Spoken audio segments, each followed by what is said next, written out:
You're not. Now, you're going to be scared later. I'm glad you reacted that way because it is a scary thing. 6 months in jail. Yeah, I don't want to spend 6 months in jail. Figure it out. And either you're going to do it right away or you're not. It's not usually the last 2 months of probation where people mess up. Go on the record in the matters. 24 TR 718, 24 TR 719, 727, and 922. 23 CF 165, 24 CF 168, 24 CF 240. State of Wisconsin versus Tina Sally. The state appears through District Attorney Kevin Schmidt in person. Ms. Sally appears in person with her counsel, Joseph Rosenthal. We're set today in these matters for pleas and sentencings. Mr. Rosenthal, can you please update the court as to the agreement that has been reached? Yes, Your Honor, thank you. My client would enter a plea of guilty to an amended count 1 simple possession in 23 CF 165. Counts 2 through 5 would be dismissed and read in. In 24 CF 168, my client would enter a guilty plea to count 2, felony bail jumping. Counts 1 and 3 would be dismissed and read in. 24 CF 240 would be dismissed and read in its entirety. And I believe there is an agreement to dismiss the traffic citations. And both sides would be free to argue. I'm sorry. What's free to argue? And Mr. Schmidt, I'm going to guess that, and just correct me if I'm wrong, the reason for the public interest for the amendment from possession with intent methamphetamine down to simple possession of methamphetamine is simply because Ms. Sally was at her place of employment and offered someone else the paraphernalia with the methamphetamine in it to take what I would describe as a hit or to use it. And so that's why it's being amended to simple possession. If the court wants to know the public interest on it, as the court recalls from the PC statement, also in the police report, this was actually referred as simple possession by St. Croix Tribal. DA Renicky charged it as a possession with intent or delivery. He's technically right. That does constitute delivery for the same reason that a bunch of kids passing around a joint in a school circle, like from that 70s show, that would be delivery as well under Wisconsin law. All laws are overly inclusive or underly inclusive. Therefore, it's up to the judgment of people like myself and you, Judge, and Mr. Rosenthal to figure out, you know, when the laws are overly or underly inclusive, what to do there. This is a situation where she just offered someone drugs. They took it for peer pressure reasons. They didn't use it. They reported it to their supervisor. No money exchanged hands. I don't have any information. Tina's, you know, dealing drugs anywheres. So that's the reason why. All right. Thank you. And also, Judge, the quantity was like infinitesimally small. I don't even think it was like a, you know, a 1/10 of a gram. The lab results said like 0.07. So it's just in terms of quantity, you know, it was very small. The officer wrote in their report it was too small for them to even measure on their scale. Right. Okay. Thank you. Satisfies the court. Formal motion to amend count 1 and 23 CF 165 to simple possession and I felony. So made. Granted. All right, Miss Sally, that's the agreement that you've reached with the state. Is that true? Yes, ma'am. I have in front of me 2 plea questionnaires, waiver of rights forms. They're identical, except for the charge that you're pleading guilty to and the case numbers. Did your attorney go over, well, and the maximum penalties? They're different too, but as to what those documents state and the form itself, they're identical. Did your attorney go over this form with you thoroughly? Yes, ma'am. Did he essentially go over it with you word for word? Yes, ma'am. And did you sign both of these documents? Yes, ma'am. And do you understand them completely? Yes, ma'am. And if you didn't understand something, did you ask him to explain it? Yes, ma'am. And he did so? Yes, ma'am. So you understand everything in these documents? I do, ma'am. All right. Now, You are pleading guilty to 1 count of simple possession of methamphetamine and 1 count of felony bail jumping. You're 49 years old. You have 10 years of schooling. You can read, write, and you understand the English language. Is that all correct? Yes, ma'am. You do not have a high school diploma or equivalent. However, like I said, you can understand everything that's going on, right? Yes, ma'am. Did your attorney go over with you what the state would have to prove your guilt beyond a reasonable doubt as to these 2 charges? Yes, ma'am. Did your attorney go over with you the maximum possible penalty you're facing? Yes, ma'am. You are not receiving treatment for mental illness or disorder, and you've not had any drugs, alcohol, or medications in the last 24 hours. Is that correct? Yes, ma'am. Because you're charged with crimes, you are entitled to constitutional rights, and those rights are listed on those documents. Next to the rights is a box, and each of those boxes is checked. That tells me your attorney went over those rights with you. You understand those rights, and you understand that you're giving up those rights by pleading guilty. Is that all true? Yes, ma'am. Do you need me to go over those rights with you in any more detail? No, ma'am. So you understand those rights completely. Yes, ma'am, I do. You understand that if you're not a citizen of the United States, your pleas could result in your deportation. Yes, ma'am. You understand that you're pleading guilty to felonies. As such, you will no longer be able to use or possess a firearm for life. Yes, ma'am. You will no longer be able to vote in any election until your civil rights are restored. Yes, ma'am.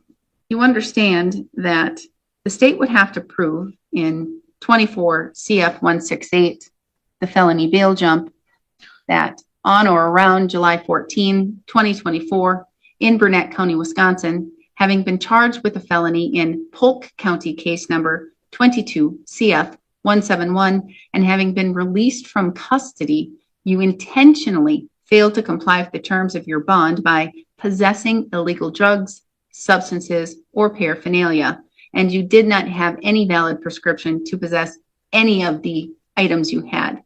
Do you understand what the state would have to prove? Yes, ma'am. Do you understand the maximum possible penalty could be up to a $10,000 fine, 6 years of incarceration, or both? Yes, ma'am. You understand that in 23 CF 165, count 1, amended to simple possession of methamphetamine, an I felony, the state would have to prove on or around September 9th, 2023, you possessed a substance. The substance was a controlled substance, methamphetamine, and that you knew or believed that substance was a controlled substance, methamphetamine. Do you understand what the state would have to prove? Yes, ma'am, I do. Do you understand that upon conviction, you face up to $10,000 fine, 3.5 years of incarceration, or both? Yes, ma'am. You further understand that there is an agreement here for what's called free to argue. Do you understand that means that each side is free to argue any sentence recommendation to the court that they wish and they desire? Do you understand that? Yes, ma'am. Do you understand I'm not bound to follow any of those arguments? I don't have to follow the states. I don't have to listen to the defenses. I must listen, but I don't have to follow, and that I'm free in my own discretion to sentence you to what I believe would be a fair and just sentence for these cases in my discretion only. Do you understand that? Yes, ma'am. And that could be the maximum possible penalties. Do you understand that? Yes, ma'am. Do you still wish to proceed and enter guilty pleas? Yes, ma'am. Do you have any questions for the court or your attorney before I proceed? No, ma'am. Did you go over the criminal complaints in both of those cases with your attorney? Yes, ma'am. In particular, there's sections called the probable cause sections that basically say what happened those days and why you were charged with the crimes. For the most part, are those facts accurate? Yes, ma'am. Are you admitting here today that on or around September 9th, 2023, you in fact did possess methamphetamine? Yes, ma'am. And you knew it was methamphetamine? Yes, ma'am. Are you admitting here today that on or around July 14th, 2024, that you knew you were on felony bail felony bail with certain conditions and bond in Polk County on a felony case, and that you intentionally violated that bond and those conditions by possessing illegal substances? Yes, ma'am. Mr. Rosenthal, may the court use the probable cause sections along with the statements made by your client to find a factual basis? Yes, Your Honor. Has anyone made any threats or any promises to you for you to plead guilty to these two charges? No, ma'am. You're doing so freely and intelligently. That means you are telling the court you fully understand what you're doing here today Yes, ma'am. and voluntarily. Yes, ma'am. Has your attorney represented you competently? Yes, ma'am. Has he answered all of your questions? Yes, ma'am. Has he looked at these matters thoroughly? Yes, ma'am. Has he discussed with you any potential for legal defenses, or has he said you have no defenses or little defenses in this case?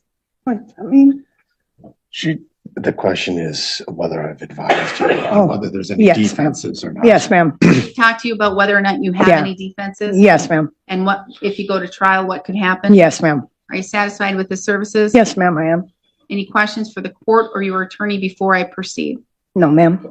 As to 23 CF 165, count 1, simple possession of methamphetamine, and I, felony, how do you wish to plead? Guilty. As to 24 CF 168, count 2, felony bail jumping, and H, felony, how do you wish to plead? Guilty. The court will find your pleas of guilt are done knowingly, intelligently, and voluntarily. I'm going to find you understand your constitutional rights and what it means to waive and give up those rights. I'm going to find that you understand and that there is a factual basis. I will dismiss and read in all other counts and cases and open matters. A judgment of conviction will be entered today. Argument and sentencing recommendation, Mr. Schmidt. Sure. Checking one thing. Yep. What I would ask the court to do is sentence to Miss Sally to 2 years probation, either withheld sentence or a state and imposed sentence. If it does a state and imposed sentence, I think it should be 9 to 12 months on each concurrent. I don't think the conduct merits prison. Normally I'd say 6 months state and imposed, but I do think the giving of the drugs is worse than just possessing it. For conditions, I think the court should order not to possess drugs with or without a prescription or drug paraphernalia, not to have contact with any known users or dealers except as necessary in a treatment or confinement setting, follow rules of supervision, AOD and follow through, and ability to petition for early discharge once all conditions by probation are complete. I'm just reading this straight off of what she was sentenced to in Polk County. I want to mirror the conditions. In Polk County, the basis of the felony bail jump is she was on a deferred agreement for meth and THC. These cases caused that to be revoked. Our cases are meth and THC, so they're really tightly, heavily linked together. So if the court follows what I'm suggesting, it'll just extend her probation by like 2 months longer than just the Polk on its own. Is Polk withheld? What? Is Polk withheld? They did withheld. I just know the court's preferences for state and imposed, which is why I gave the alternative there. I think she reflects a substance abuse issue. The one condition I would add that Polk doesn't is to get a valid license because of the OAR. Her history is substance abuse. That's what she needs help treatment with. She is obviously capable of being a productive member in society. She was working at A&W when this happened. Thank you. All right. Mr. Rose, go ahead. I was just gonna say the Polk case is 22 CF 171 if the court's curious about looking at it. I'm pulling it up right now. And obviously ours concurrent to Polk. I meant to say that too, sorry. Yes. All right. Mr. Rosenthal. Thank you, Your Honor. We would ask for a slightly less term of probation, 18 months. I do think she's a very good candidate for probation. She's made all her meetings with her agent. She was, at the time of the first case, she was working at A&W. After that, she was working at the poorhouse for a number of months. That's kind of on hold right now. She had a bit of a situation with her significant other that she had to get out of. And I think to her credit, she made some healthy choices there. She's, now living up in Minong with her brother. She's informed probation of the change of address. She's informed the clerk of the change of address. Again, this was kind of a situation that was, made, I think it was her kind of being proactive and being healthy and getting out of something that was not particularly, in her best interest. Also to her credit, she stayed in very good contact with me throughout the pendency of these cases. Even just a few days ago, she called me. She said, "Hey, look, I don't have a ride down to court." I said, "Hey, Tina, no problem. I'll come and get you. I'm on my way from Superior." I'm always willing to go the extra mile for my clients. Again, this is just a reflection on her character of being responsible to both probation and to making sure she shows up to court on time, is not driving without a license, those type of issues. Again, I agree with the state. She's got a track record of being a productive member of society. I do view this as a rehabilitation case. Again, we're talking about, a very small quantity here that was already discussed. In terms of it being less than 1/10 of a gram of methamphetamine. The THC, I believe, was a cartridge. So it's, it's personal use, no allegations of, well, there was an allegation, but it's been amended. There's no facts to support, dealing or delivery. So that is, I think, all to her credit. Again, we'd asked for a slightly less term of probation. She's been in compliance. She's had her ups and downs, but, probation's willing to work with her. Even with these two cases, they didn't elect to revoke. So I think for those reasons, Judge, we would ask for 18 months with a withheld sentence. Thank you. Ms. Sally, do you want to provide a statement to the court? You don't have to, but it is your only time to fill me in. Let me know what's going on. I'm just trying to find a ground to stand on, Your Honor, so that I can get my license back and get back on track. I had to get out of a situation, and I'm starting from the bottom and I'm going back up. I just want to continue to contribute to the society. I'm not trying to be a problem. I'm not trying to be out there using drugs. I just want to live and be comfortable. I'm sorry about wasting the court's time and all that. I just want to get this done so I can move on. I appreciate that, Miss Sally. I truly do. I truly do. Everybody says it. I'm going to tell you, everybody says, I'm sorry for wasting the court's time. I really am, Your Honor. I want to say it's not a waste of court's time. Cases are not a waste of time. A, it's my job. B, it's the law. And that's why we're here. And when you say it's a waste of court's time, essentially what I hear is, when you're saying it, that you think that you're a waste of time. And I understand that you mean what you did, you shouldn't have done. That's exactly what I mean, Your Honor. And I get that. Truly understand, and I get that. Miss Sally, I think this is the first time I've seen you in front of me for things other than driving without a valid driver's license. Quite honestly, if I'm thinking back to 2017 when I first stepped on the bench, my number one objective, well, A, I want you to be clean and sober. I want you down that path. B, I want you to get your driver's license. I just had it. You did. I lost it because I missed one class. Why? I didn't know I had to finish the class. That is honestly my mistake, and I have to start it over, but I'm going to get it done again. So you got to get it done again. I'm going to get it done again. I'm already on the path to doing that.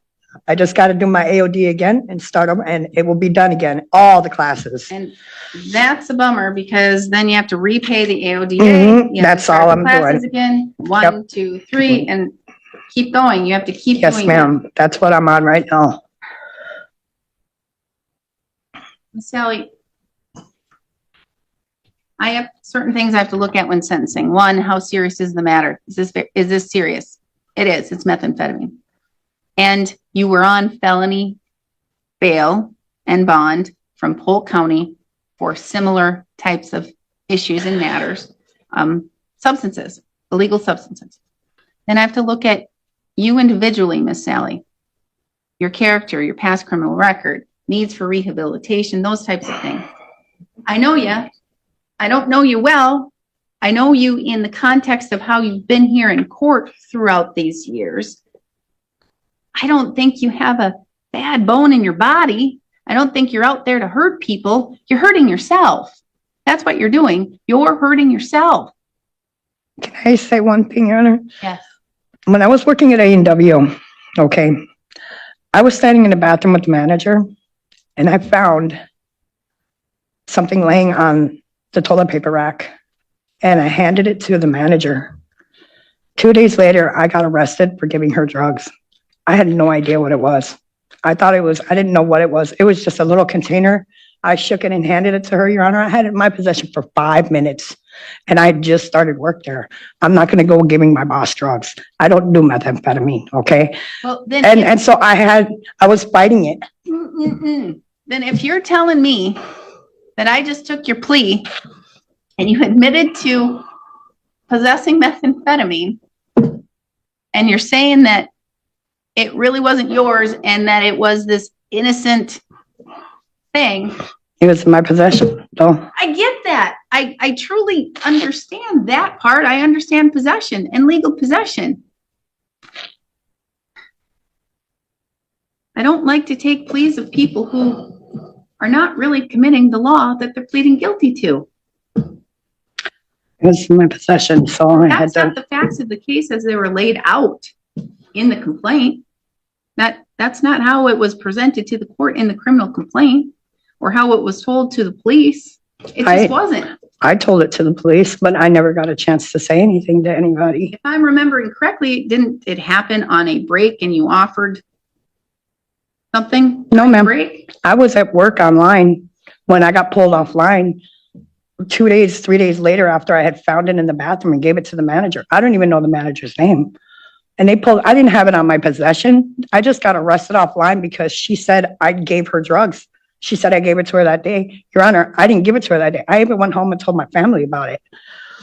But it was in my possession, so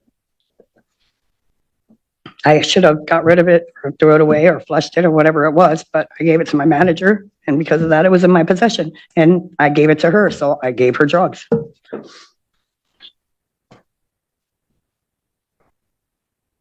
That's all true. So that's, All facts. You were in possession, but And- it wasn't in. So if I test you here today, you're not going to test positive for methamphetamine? no, ma'am.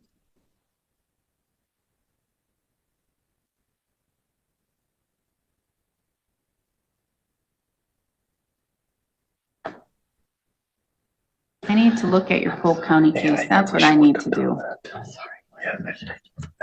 And I believe she's probably being drug tested anyways, since she's on probation for methamphetamine out of Polk. Yeah, and see, and there's those allegations of possession of methamphetamine in Polk County as well.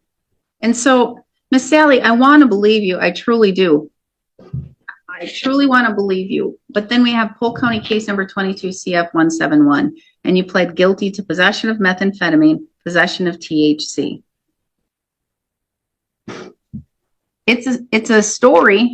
It could be plausible, but based upon the facts of the criminal complaint as they're laid out in that criminal complaint, that's not how it happened. That's fine, Your Honor. That's not how it happened. That's fine, Your Honor. And that's all I get. I don't get discovery. I don't get to talk to witnesses. I don't get to look at anything other than the criminal complaint and information and arguments by both sides. That's fine, Your Honor. I understand my charges and I'm willing to move forward. What happened in Polk County then? If you were charged with possession of methamphetamine, you pled guilty. It was in my possession. So I pled guilty. You were in possession of methamphetamine Yes, I was. on April 21st, 2022 in Polk County. I You pled guilty to it, so you must have I been must have been, yes. I pled guilty. guilty once, guilty twice. Mhm. I take my charges, Your Honor. All right. Not candy. No, ma'am. You know, can't just like hold it for somebody and then pass it on, and not a pen. Miss Sally, I don't know. I don't know what you need, because all I know that you've been in front of me for on previous occasions, other than these cases, driver's license. And these other matters are serious. I need to look at protecting the public, and I understand Mr. Schmidt's argument that this is a bit more serious than a simple possession if this is something of delivering or giving to somebody else. And I can't weigh credibility because I don't have the other individual providing me testimony versus your testimony. So I can't weigh any credibility of who's telling the truth with your story or the other story. The police went forward, they interviewed all parties, it's put forth in a police report, the criminal complaint is generated, and that's what's provided to the court. So that's what I have. So probation is necessary and it is appropriate. And your probation started in Polk County, August 6, 2024. And it looks like it was for 2 years, so it'll run through August of 2024, apparently. Mr. Schmidt is asking that you stay on for about 2 years. I don't know what else you can gain for a few more months after your Polk County. Because I'm going to be blunt and I'm going to be straight. Either you're going to follow probation and you're going to do what you need to do and you're going to figure the stuff out, or you're not. And either you're going to do it right away or you're not. It's not usually the last 2 months of probation where people mess up.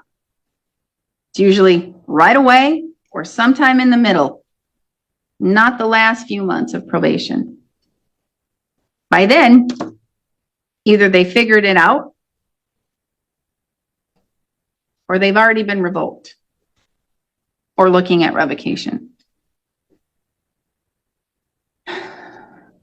Probation is appropriate. I'm going to follow Mr. Rosenthal's recommendation of 18 months of probation, concurrent with Polk counties.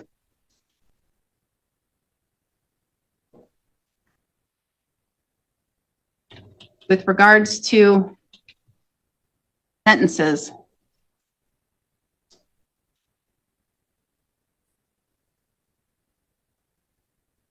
I understand the delivery argument. I didn't write down what you said. You argued for a year. I said between 9 months or 12 months because I thought it was more serious than 6 months, but not a true delivery. It's definitely not a prison case. Any way, shape, or form, neither of these cases are a prison case. But you should know your penalty and your punishment. You got to figure it out. Even THC, marijuana in the state of Wisconsin is illegal, Miss Sally. Yes. You cannot use or possess at all, any way, shape, or form, THC marijuana. You can't. You want to use it? Go on over to Minnesota. They're really close. Move on there. Go to Michigan. Go on there. Go on down to Illinois. Go down there. But you can't stay here.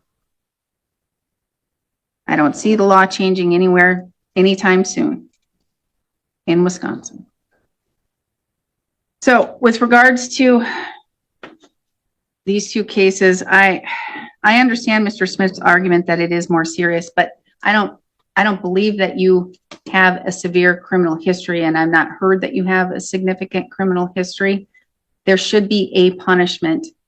And again, I can't go off of credibility because I don't have two stories here to determine who's really telling me the truth. So with regards to 22 CF 171 count 1, I'm sentencing you to an imposed and stayed sentence of 6 months of incarceration. You're not doing Not that right now, away. That's not just imposed today. and stayed, It's hanging okay? over your head. Yeah. What case number was that? For both of them, it doesn't matter. 165? Yep. And for 23 CF 165, 6 months of incarceration imposed and stayed. They're over your head. Gotcha. Do you see? You're scared now. You're going to be scared later. I'm glad you reacted that way because it is a scary thing. 6 months in jail. Yeah, I don't want to spend 6 months in jail. Figure it out. Miss Sally, figure it out. I'm working on it, Your Honor. I really am. I got out of a situation and I'm on a roll. And I'm glad. And this means no disrespect at all. I mean, no disrespect when I say this. Mhm. It looks like you've put on a little bit of weight. I have. That's a positive thing. Thank you. That's a good thing. That tells me you are now taking better care of yourself. I am, Your Honor. Thank you. So that's why I say no disrespect. Women usually don't like to hear that they've gained weight, but this is a positive thing. Thank you, Your Honor. I didn't think anybody noticed. So while on probation, no use or possession of any illegal drugs, substances, or paraphernalia. No bars, taverns, liquor stores, casinos, or establishments that have the primary purpose for the sale or the service of alcohol, except for work-related matters. Got you. AODA assessment and follow-through, get your driver's license, regular testing, no use or possession of a firearm for life, no voting in any election until your civil rights are restored, no alcohol.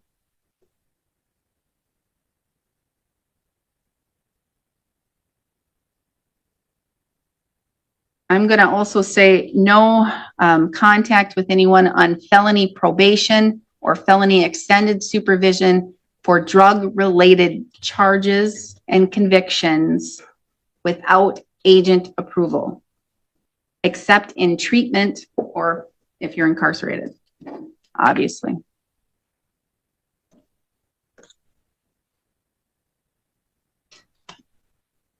$518 in fines and fees per count. You have 20 days to appeal. Should you fail to appeal within 20 days, you lose that right. Civil judgment, if you fail to pay, you're always going to owe it. If you don't pay, I'll issue a warrant. You could sit up to 6 months in jail. I'm very harsh. You should know that. I follow who pays and who doesn't. I know. People sit in jail if they don't pay. I need your DNA. When you're done here, you're going to go and provide it to the sheriff's department. You have the ability to request it be expunged through the written letter through the Department of Justice. Not me, not the county, the Department of Justice. It looks like I need fingerprints in 24 CF 168. You're also going to need to give fingerprints in that file. I need them in every file. What am I missing, Mr. Schmidt? One, did the court say get a license as one of the conditions? I did. Mhm. And two, because Attorney Rosenthal expressed uncertainty about the beginning, we are dismissing but reading in all the traffic tickets, including the Village of Siren ones. I have authority to do that from Madam Benson. Yes, everything else that's open. Okay. What am I missing? I may have missed it, Judge, but was there concurrent language on both counts if revoked? Yes. Okay. Current. Okay. All right. Then we are adjourned. Thank you. I'm going downstairs. I gotta. Yeah, you got to get some paperwork. Yeah. I gotta run downstairs. Mr. Howard, can you hear me? Yes, I can. All right, we will go on the record in the matters 25 CT 28, 26 CF 94, 26 CM 124, State of Wisconsin versus Zachary Howard. The state appears through District Attorney Kevin Schmidt in person. We do have Emma Hanu making a special appearance on Mr. Howard's behalf. Ms. Sherwood is unavailable today for personal reasons. We're set today in these matters for a status, an initial appearance, and a preliminary hearing. The preliminary, Mr. Howard called the court's judicial assistant and indicated that he does not have transportation. His transportation did not arrive, or he has no one to be able to bring him into court today. And it is set for a preliminary hearing, which is an in-person hearing. The court did grant him that ability to appear by video simply because he doesn't have transportation and that Ms. Sherwood is not here or not here due to not being in the office today. And so the court is going to need to reset the preliminary hearing. We're were we able to do the initial appearance? Your Honor, the criminal complaint was filed yesterday. I don't believe Attorney Sherwood has had an opportunity to go over it with him. I would just ask that it track along. That's fine. We will just reset it to a time in which Ms. Sherwood can be here, as well as Mr. Howard to be here in person. All right. I'm going to set it for August 25th at 3 o'clock.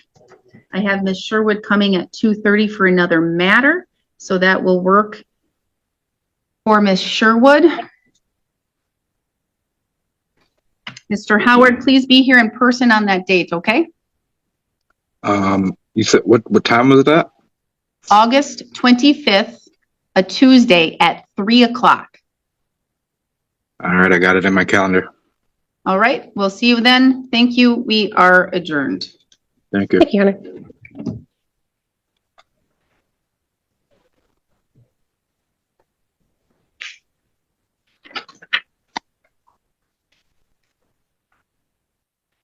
I have Attorney Joseph Frank. Are you filling in for Mr. Singh? Your Honor, I have Mr. Gary Konietzko's matter. You, That's me, Your Honor. It's Village of Siren, I believe. okay, all right, come on up. And then I have Miss Whitley. Is she on that one? Do you have a Nope, she conflict? has Bellinger and I think one other. I'm not sure. Okay. We will go on the record in the matter 26 TR 303, 26 TR 234, State of Wisconsin versus Gary Konietzko. Appearances are, we do have Attorney Joseph Frank appearing by video conferencing for the defense. We have Adam Benson appearing in person for the Village of Siren. Mr. Frank, can you please update the court?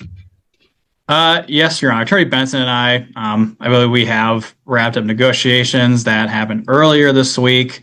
I've relayed the current offer to Mr. Konietzko. Mr. Konietzko is going through some medical issues regarding his wife. He's her sole caretaker, and he needs some time to consider what I believe will be the final offer. I think we'd benefit from a final status in 30 to 60 days. And at that point, that'll give Mr. Konietzko time to consider how he wants to proceed. Okay.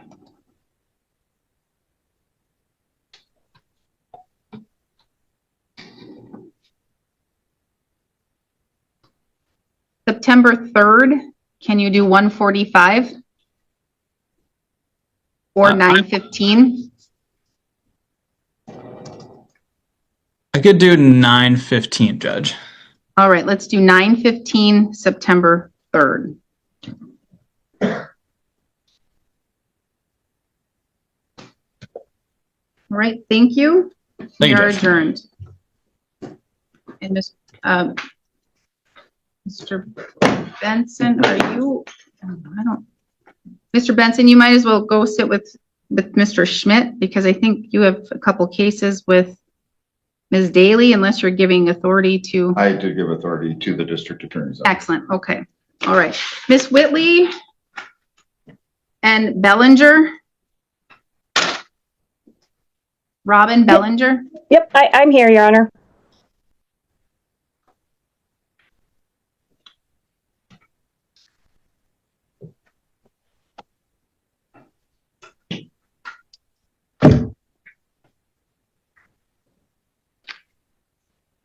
We will go on the record in the matter 26 TR 181, 26 TR 301, Town of Menon versus Robin Bellinger. Appearances are, we have Ms. Bellinger in person with counsel Bruce Anderson. We have Chelsea Whitley representing the Town of Menon by video conferencing capability. We're set for a status conference. Mr. Anderson, please update the court. Your Honor, this case, it's going to be subject to some motions. I have received discovery, some from, frankly, I got it from Mr. Benson and Ms. Whitley. Were you sending more? I sent you what I believe is everything you need, the incident report, like 7 or 8 videos, and all the documents that was mailed on August 4th. I thought you'd indicated the videos were going to be delivered, dropped at my office, and in fact, I spoke with another attorney who said he almost got to bring them to me. I Yeah, they're haven't on got- a thumb drive because it wasn't something I could email. So yes, it was mailed. Just because I hadn't had to get up to Balsam Lake, and I know Right. prior to this status conference, so I wanted to get them out. So they were dropped in the mail. Okay, well, I've not received those at this point. Okay, so you need more time to be able to get the discovery, to review the discovery, to be able to make a decision on whether or not a motion needs to be filed? Yes.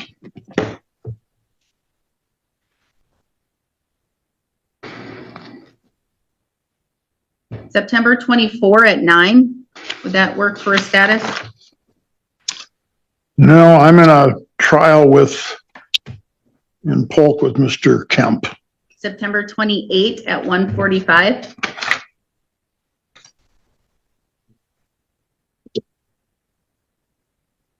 What time, 1:45? Yes. That works. All right, September 28th at 1:45. We'll get a status on where we are in the case. Is that live or, You can be by Zoom. and you, okay. As long, Ms. Bellinger, you're okay with him appearing by Zoom? Yes. Okay. This is a forfeiture, so I think I can appear without her presence. Yeah, you don't even need to Okay. be present. Good. All right, Is there a Schroeder here? so you're gonna go. Any Schroders?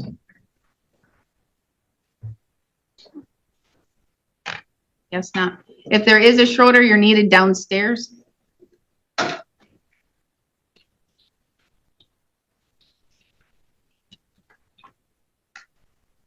All right, Ms.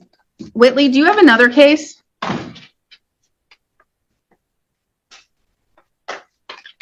Ms. Whitley, are you still there? Must not be. All right, Mr. Anderson, Ms. Daly?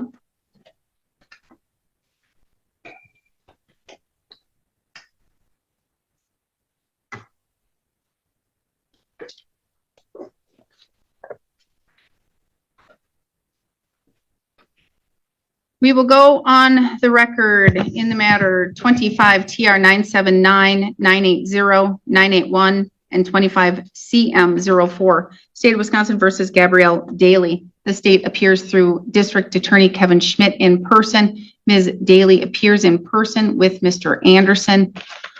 Mr. Anderson, please update the court. I received a DJOC from Mr. Schmidt, excuse me, referring only to the CM file. I was not aware that Mr. Benson had, in fact, I have a note in my file that the TR files belong to Mr. Benson. Apparently he's now, or since then, passed them on to Mr. Schmidt. And Mr. Schmidt and I have not had any negotiations concerning all those traffic matters, according to my file. Mr. Schmidt, the ones that Mr. Benson gave to you, are they included in the offer? It is. I indicated in my email on March 11th, Attorney Benson would let me read in these tickets into the associate criminal case. So they'll be dismissed and read in. Do you need more time? I think I want to just have a little more chance to speak with Mr. Schmidt then about even the dismissal and read-in. What had happened, Judge, is early on in this process, before I was involved, there was a refusal, and Ms. Daly was having health problems at the time this all occurred, and she was having a seizure, in fact, and the notice of intent was mailed to her. So you just need to negotiate the refusal and whether or not they would deem it as being reasonable. and or reopen and make it something else. Yes. Okay. So, How about well, if you're gonna be by Zoom on the 28th, then that probably won't work. And that's an 88 week. Can you do? well, I can make it live. Well, we can move it. It's a Mr. Schmidt case anyway, so we can move it to, are you available September 23rd at 2:45? I think that's day one of the trial with Mr. Kemp. It is. Yeah. Yeah, that's what I thought. And did you say that was a 2-day or 3-day? It's a 2-day. 2-day?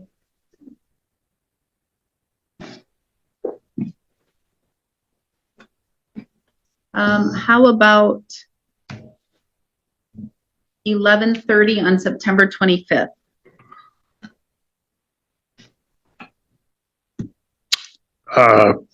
I have a 10:30 in Polk with Judge Anderson. I think that'd be close because he comes out of drug court and starts into his calendar, and that's oftentimes not done.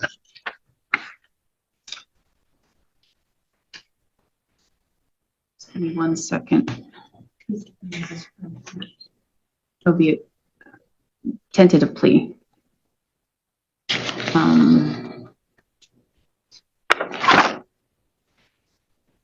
What about 1 o'clock on the 25th, or 1:15 on the 25th, actually? Work for you? 1:15 on the 25th would work. All right, 1:15 on September 25th.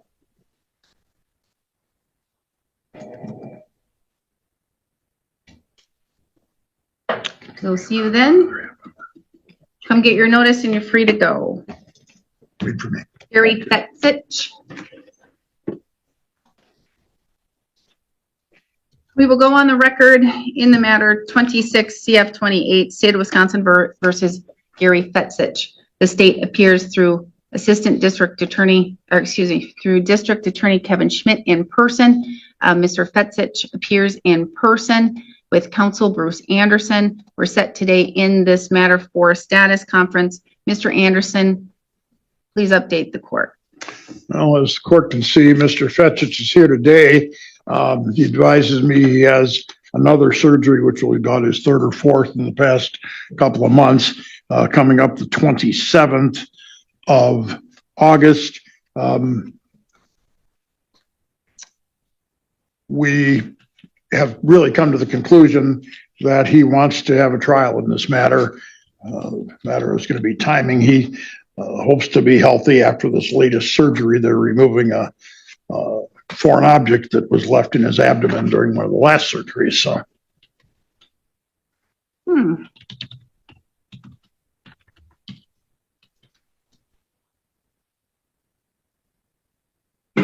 Do we have the lab analyst? Yeah.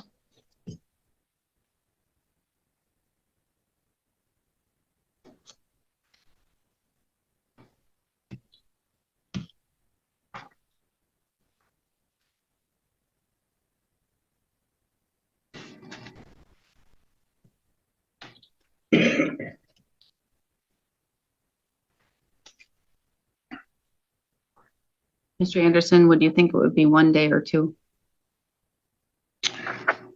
It's felony with an analyst. Thinking of even picking a jury for a felony case is a little bit more intense than otherwise. Not here. Pardon me? Not here. We pick them pretty quick. Yeah, but you've got more to get for a 12 person.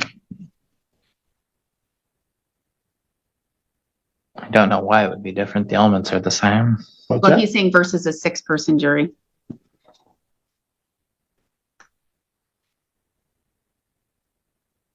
It's one of the crime labs. It's Wausau. It's the Wausau crime lab. The number for that one ends in 8626, the phone number. 8, 6, And the analyst for this one is Lexus Hagedorn. Lexus. Off record for scheduling.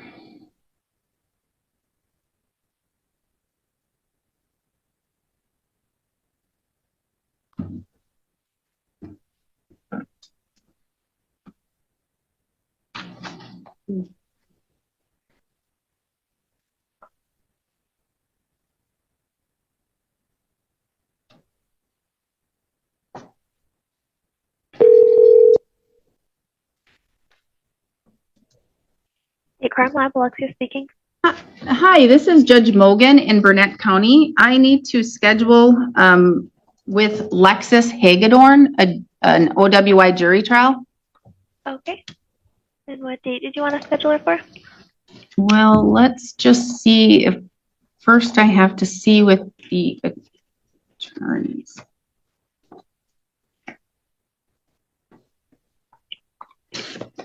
November 2nd and 3rd.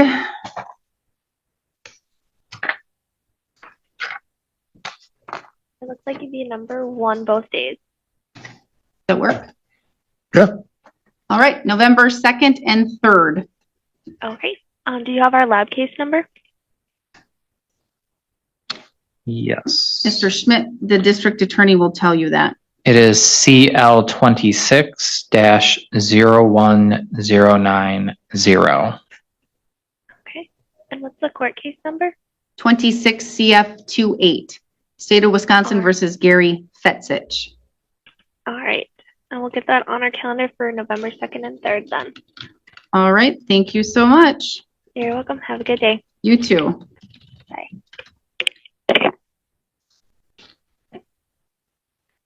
Back on the record, same appearances as previously noted. The court has scheduled a number 1 jury trial with lab analyst Lexus Hagedorn for November 2nd and 3rd. We need to set a final pre-trial.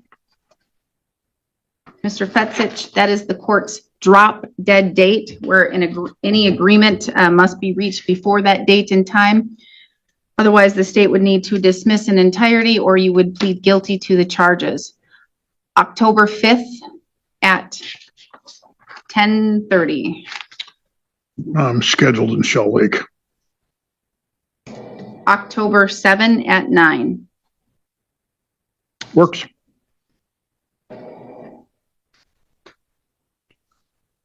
All right, you can come up here and get your notice and then you're free to go. Thank you. Oh, what was the jury trial date? 11, 2, and 3. 11, 2, and 3. Mr. Anderson, do you have other clients? I do. Oh, yes, you do. Natasha Mansfield?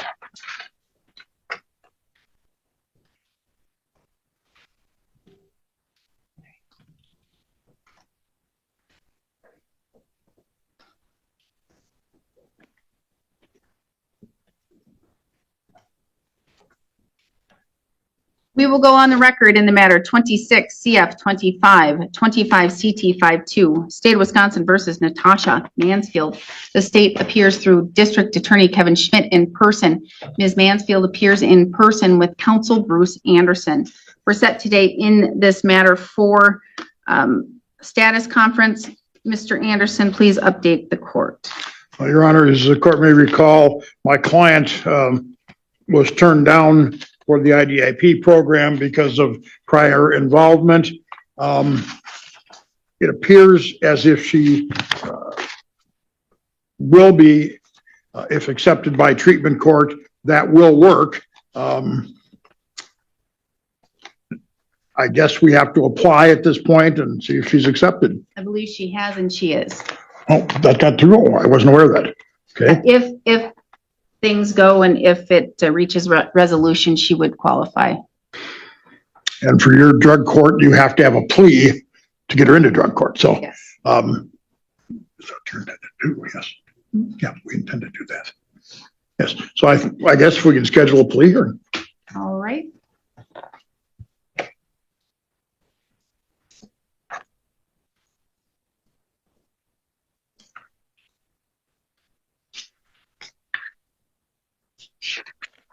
Available September 9th at 2:45. Doesn't sound good. Trying a case in Balsam Lake before Judge Yackel.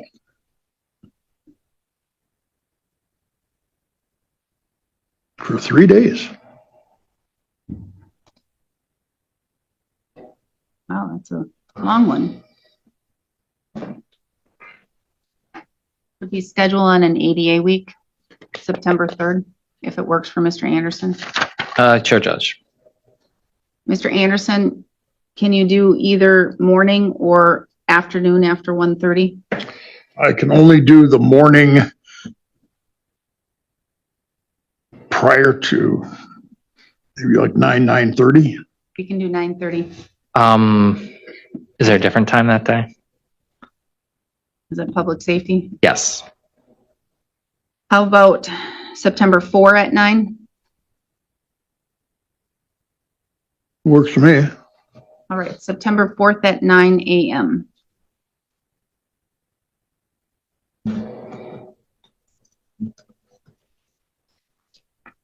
We'll see you then. Come and get your notice and you're free to leave. Mr. Nelson?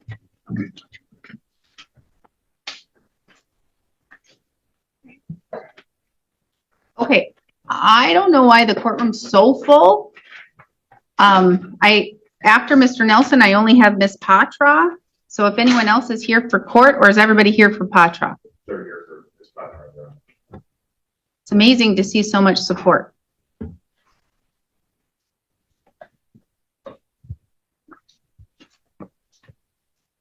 We will go on the record in the matter 26 CM43, State of Wisconsin versus Stephen Nelson. The state appears through District Attorney Kevin Schmidt in person. Mr. Nelson appears in person with counsel Bruce Anderson. We're set here today in this matter for a status conference. Mr. Anderson, please update the court. Offer was received from Mr. Schmidt. My client has chosen not to accept that offer. And we guess we would like to see a trial date.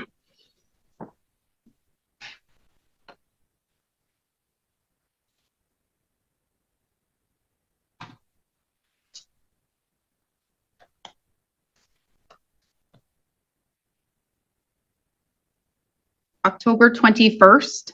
I believe I'm out of town that time, at that date. I am gone. The whole week. Yes. Couple days prior week too.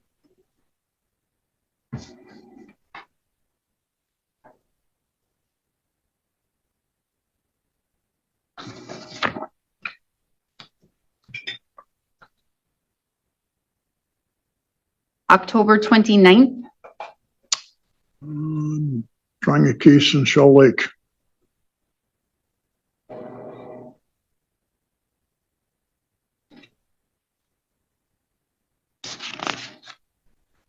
November 5th.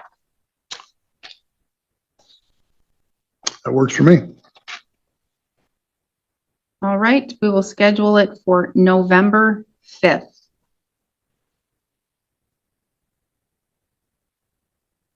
Now we need a drop dead date. You were coming back, is it October 7th at 9 a.m.?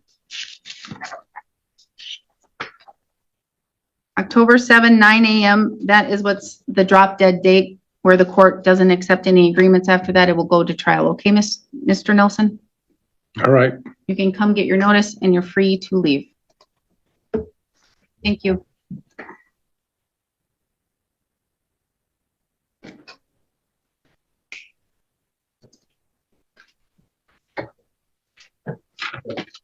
I believe that's all I had. Yes, I think that is it.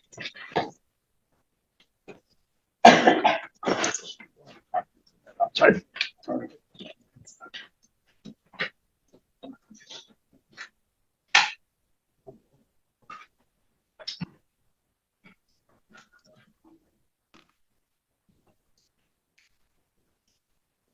Patra?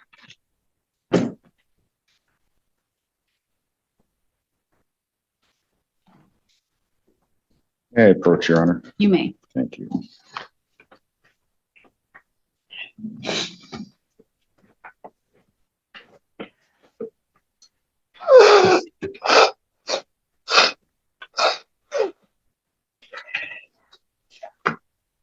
Just give me a moment. Has the district attorney seen these? I just gave them to Okay, him as thank well. you. It'll just take me a moment to read through these letters. Mr. Benson, I am reading these letters, but was anyone going to do any character reference in words, in oral? Yes, everyone here would speak on her behalf. I assume the court would allow whatever it would allow. Well, if everyone is, it's going to need their short and brief, but yeah, because there's 1, 2, 3, 4, 5, 6, 7, 8, 9, 10 people.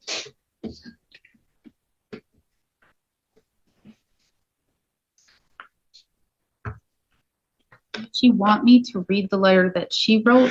You have that, Your Honor, in case she's unable to read it herself. All right, I do have it.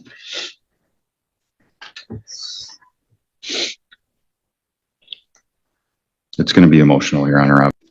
This is where the hearing shifts from a routine sentencing into something much more personal.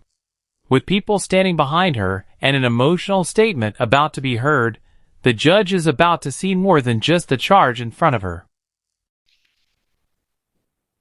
We will go on the record in the matter 24 TR 115 25 CF 46, State of Wisconsin versus Cindy Patra. The state appears through District Attorney Kevin Schmidt in person. Ms. Patra appears in person with counsel Adam Benson. We're set today in this matter for a plea and sentencing. The court has received and fully reviewed 4 written character reference letters. The court has also received and reviewed a letter written by Ms. Patra herself. She may be able to state that out loud to the court. If not, the court has a copy of her statements. The parties have reached an agreement. Mr. Benson, can you please recite the agreement for the record? Your Honor, she would enter a plea to count 1. Count 2 would be dismissed and read in, and we're looking at the statutory minimum, Your Honor. Ms. Patra, is that the agreement that you've reached with the state? Yes, ma'am.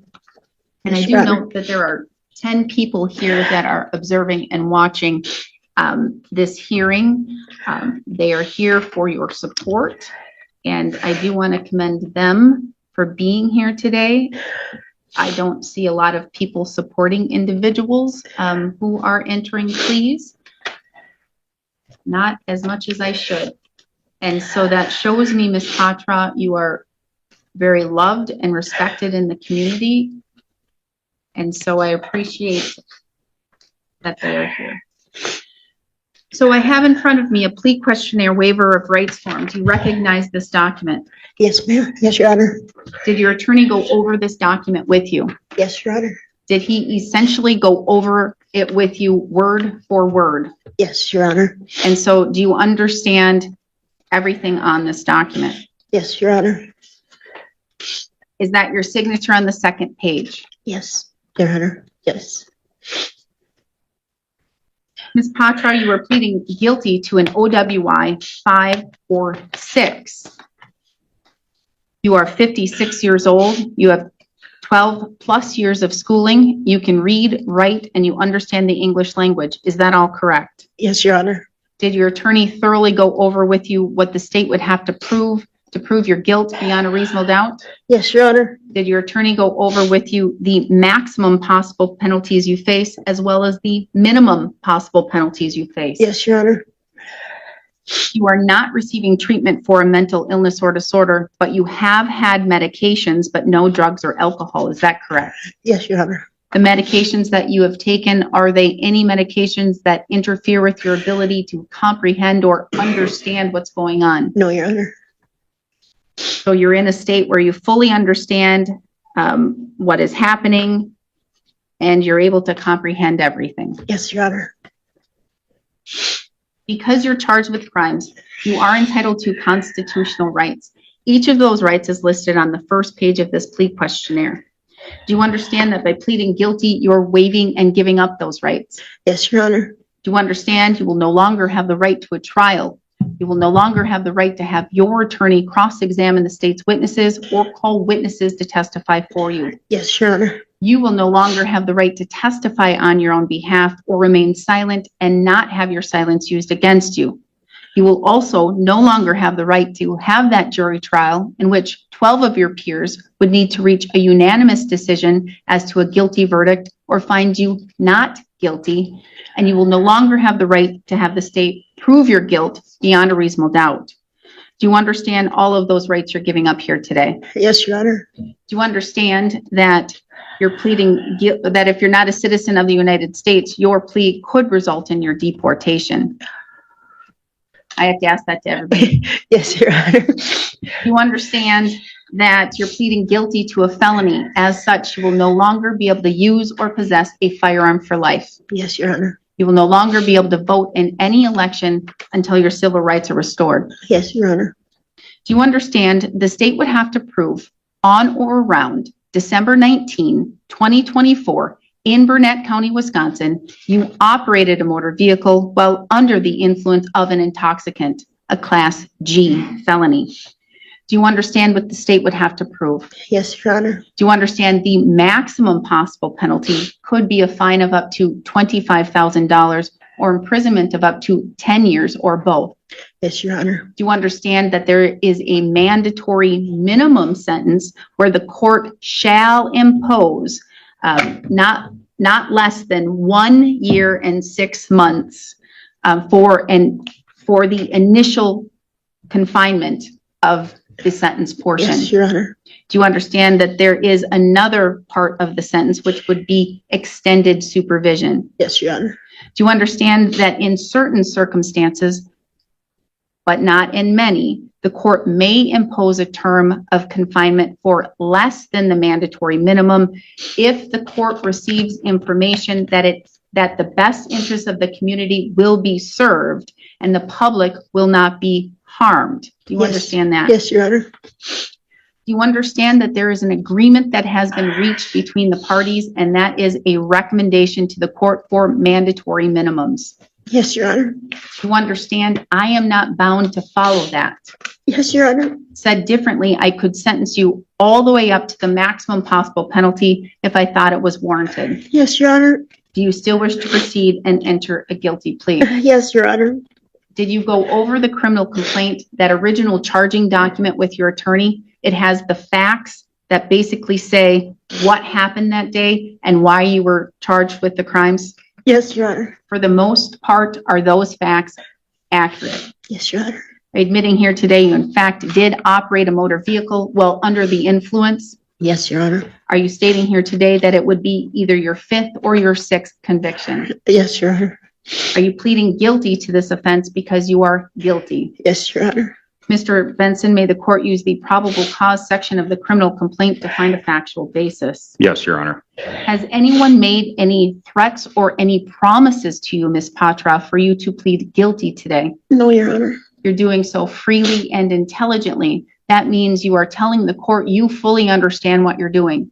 Yes, Your Honor. And voluntarily. Yes, Your Honor. Has your attorney represented you competently? Yes, Your Honor. Has he answered all of your questions? Yes, Your Honor. Has he looked at this matter thoroughly?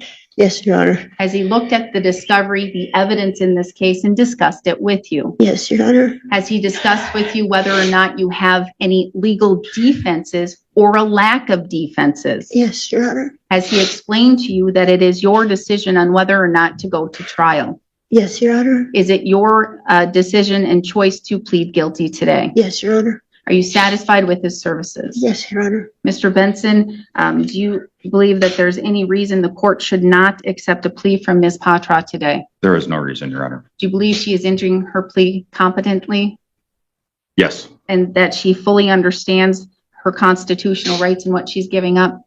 She does, Your Honor. We read it word for word. And she fully understands what the state would have to prove her guilt beyond a reasonable doubt? Correct. The highest burden under the law. Thank you. All right. Do you have any questions for the court or for your attorney before I proceed? No, Your Honor. As to count 1, OWI 5 or 6, a Class G felony, how do you wish to plead? Guilty. The court will find your plea of guilt is done knowingly, intelligently, and voluntarily. I'm going to find that you understand your constitutional rights and what it means to waive and give up those rights. I will find a factual basis to accept your plea of guilt. Based on that, I will find you guilty of count 1. Count 2 will be merged and dismissed with count 1. The TR matter will be dismissed and read in. A judgment of conviction will be entered today. Mr. Benson, before we proceed to arguments, How many people will be making a statement on Ms. Patra's behalf? I would have to, I assume all of you would, or? Whoever will be making a statement, please come up and sit in the jury box. You will have a seat right here in the witness stand, and you will provide your statement to the court.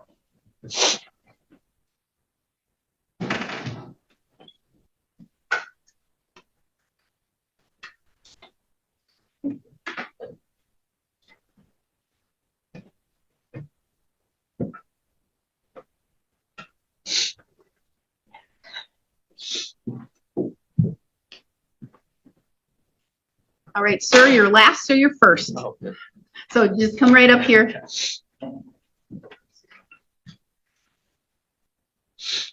All right, when you are seated, you can come in here. Nope, right in here. You should be able to open a door. And then have a seat. Speak slowly into the microphone and enunciate your words, please. First, state your name and your relationship with Ms. Patra. My name is Mark Flom. I work with Cindy at Parker. I am the manufacturing engineering manager at Parker. Can you spell your last name? FLOM. All right. What would you like the court to be aware of? First and foremost, Cindy is a highly accountable person, both at work and outside of work.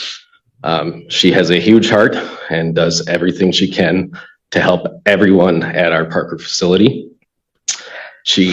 We had two gentlemen on my team that had very serious medical issues within the last couple of years since this event has happened.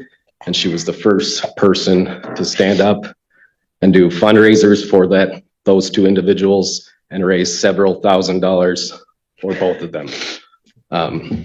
Beyond that, Cindy does a great job making sure everyone at our facility feels welcome and takes care of everyone. Sometimes she should take care of herself better than that, but she is an awesome person. Thank you, Mr. Flom.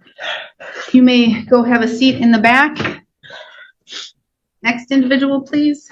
Please state your name, spell your name for the record, and your relation to Ms. Patra.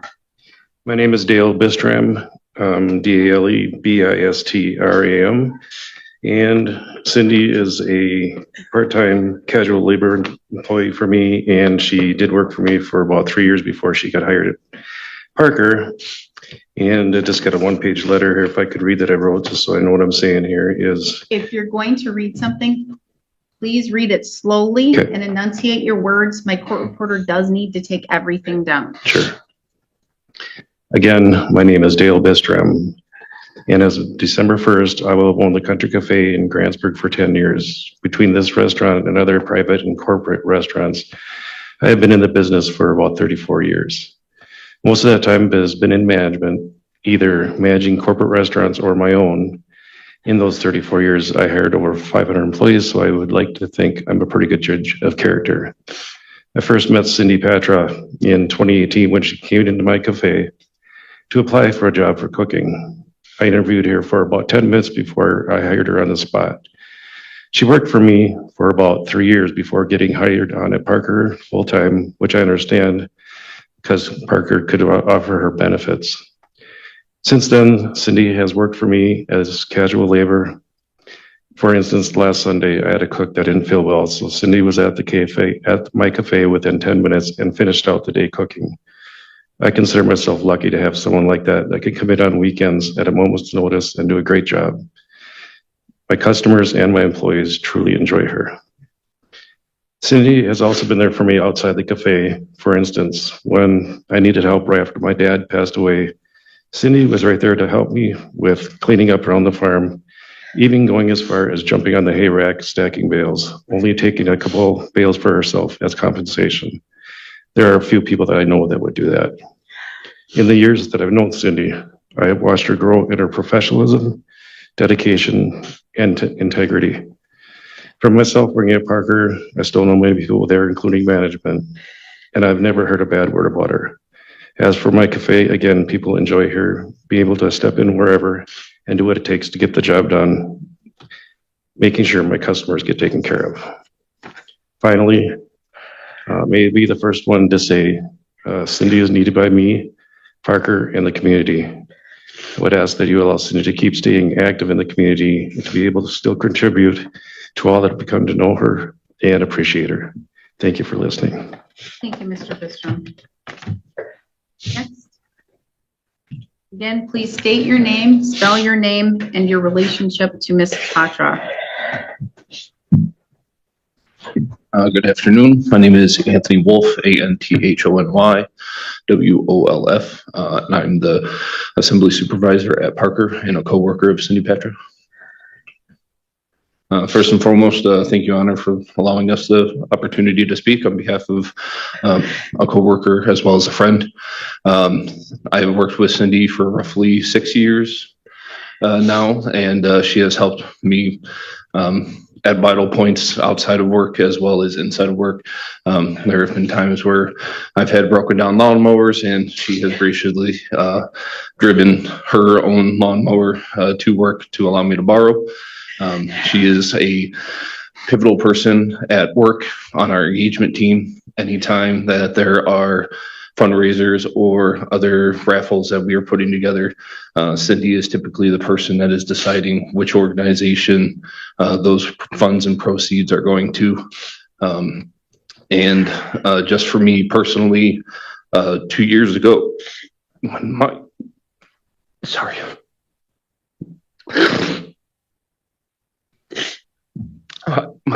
youngest was born,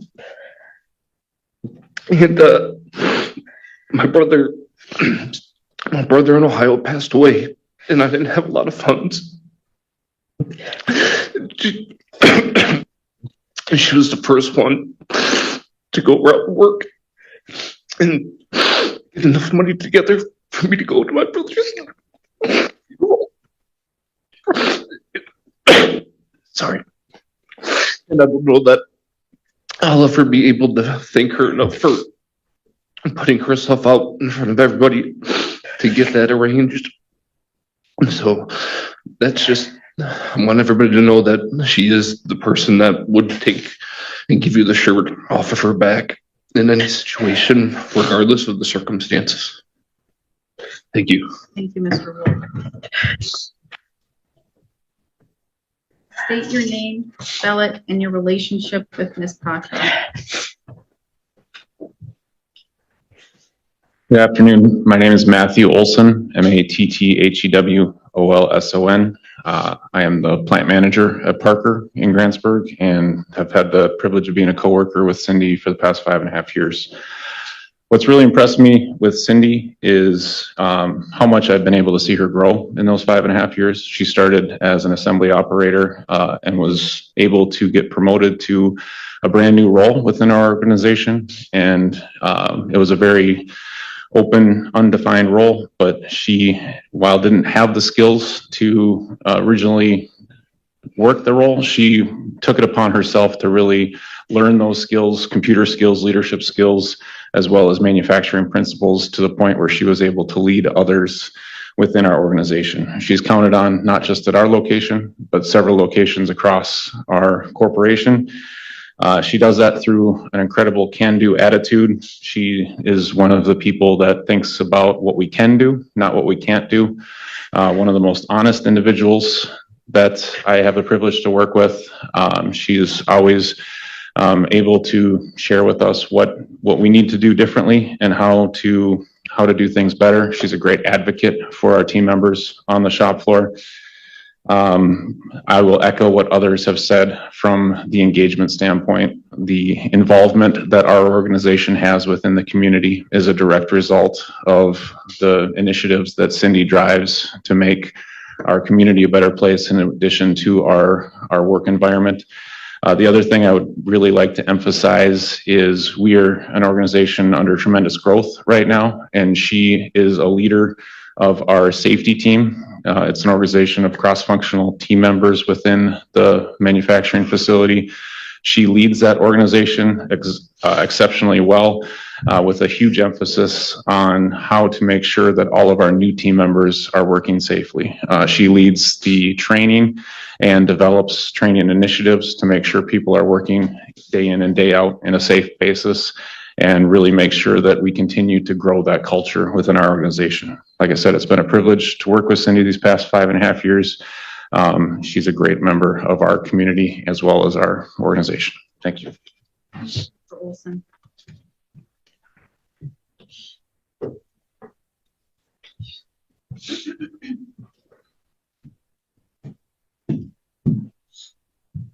All right, please state your name, spell it, and your relationship with Ms. Patra. Okay. My name is Rochelle Hendren, Hendren. I am Cindy's sister. I'm hoping, I'm going to apologize, I'm a supportive crier. I'm hoping I do more good than harm. You know, my whole life been with my sister, and it has been an absolute, very rough time growing up with Cindy for a good part of her younger life with drugs and alcohol and stuff like that. We didn't think that Cindy would make it this far in her life because of how reckless she has lived her life. But in the last, I'd say 15 years, Cindy has improved greatly from where she was. Her kids at one point didn't want anything to do with her. And, you know, it has grown so much better as she's gotten older. I myself would not be a character witness for my sister if she was still on that path. I wouldn't spend my money to fly up here to be here for this if she was still that person.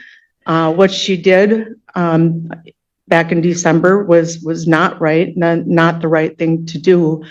And I know in the last over a year and a half or almost 2 years now that she's been, you know, going through this process with the decision she made that day has been extremely rough and extremely hard on her. And I know that she doesn't want this to happen again. And we say lots of prayers that she can get through this.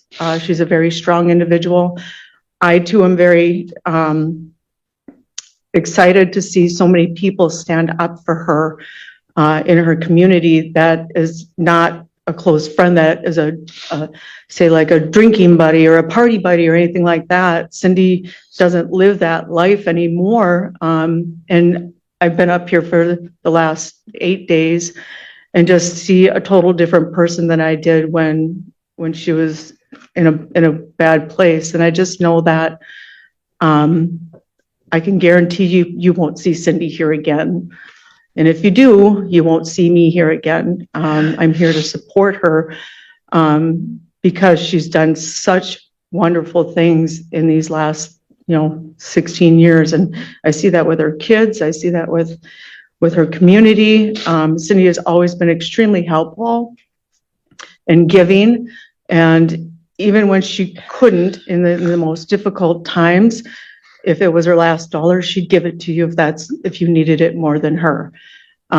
So I hope I'm a good character witness, but she has come such a long way. And I'm very proud of you. And Mom and Dad would be proud too. Thank you. Thank you for your time. One question. Because Of course. Your letter says you're from Golden Valley, Minnesota. Why would you? Yep, we moved to Florida in December Okay. because it's warm there, very warm there. Oh, you can fly from Golden Valley, but that, I guess. Yeah. This way we have a permanent vacation down there now, so. Sounds great. Thank you, Ms. You can Hendren. come on back if you come down to Florida. Thank you, Your Honor.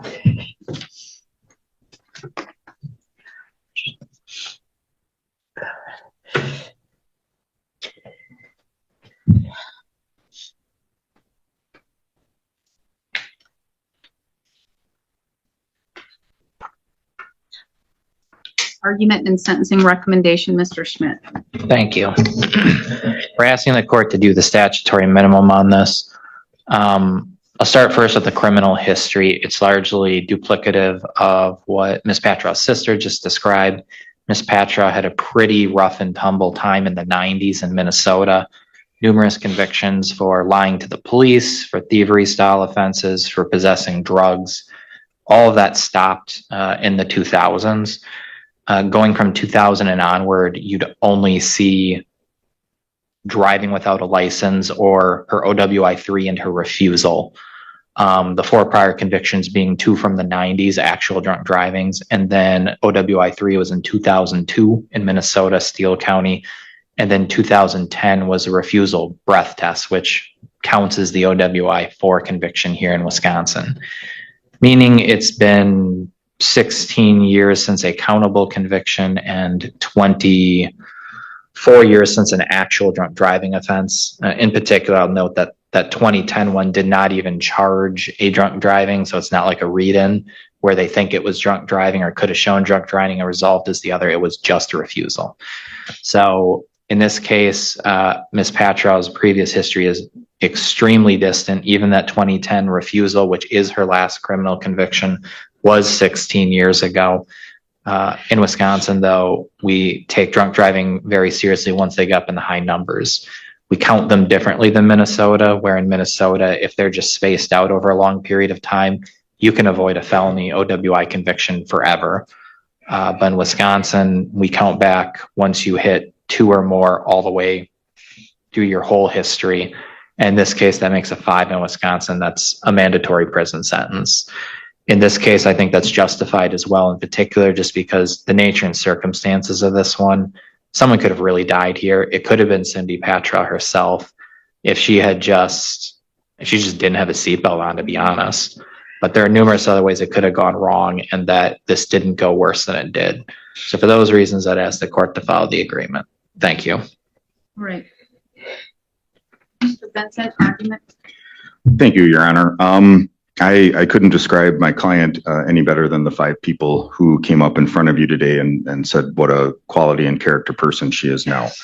A true value to the community, loved by everyone. I don't have many hearings where that many people come out in support of someone who's going to be incarcerated. To pick up on Mr. Schmidt's talk about how our state treats alcohol, I would say within the last 5 to 10 years, the legislature has really cracked down on alcohol. I think before that, it was more of a kind of a whatever thing. Wisconsin has a reputation for that, for better or for worse.